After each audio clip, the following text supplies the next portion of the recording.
أعوذ بالله من الشيطان الرجيم. بسم الله الرحمن الرحيم.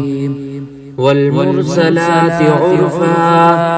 فالعاصفات عصفا والناشرات نشرا فالفارقات فرقا فالملقيات ذكرا عذرا أو نذرا إنما توعدون لواقع فإذا النجوم طمست وإذا السماء فرجت وإذا الجبال نسفت وإذا الرسل أقتت لأي يوم أجلت ليوم الفصل وما أدراك ما يوم الفصل ويل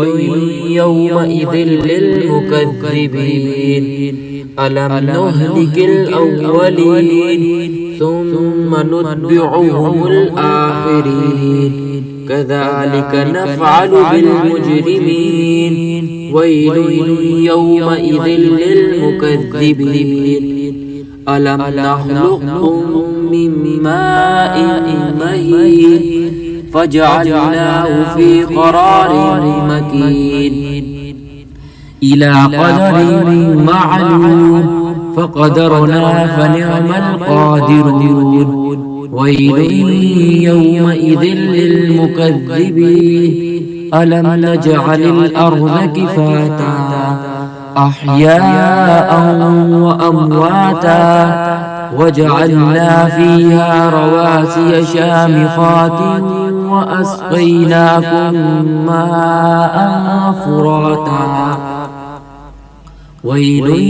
يومئذ للمكذبين انطلقوا إلى ما كنتم به تكذبون انطلقوا إلى ظل ذي ثلاث شعب لا ظليل ولا يغني من اللهب إنها ترمي بشرر كالقصر كأنه جمالة صفر ويل يومئذ للمكذبين هذا يوم لا ينطقون ولا يؤذن لهم فيعتذرون ويل يومئذ للمكذبين هذا يوم الفصل جمعناكم والأولين فإن كان لكم كيد فكيدون ويل يومئذ للمكذبين إن المتقين في ظلال وعيون وفواكه مما يشتهون كلوا واشربوا هنيئا بما كنتم تعملون إنا كذلك نجزي المحسنين ويل يومئذ للمكذبين كلوا وتمتعوا قليلا إنكم مجرمون ويل يومئذ للمكذبين وإذا قيل لهم اركعوا لا يركعون ويل يومئذ للمكذبين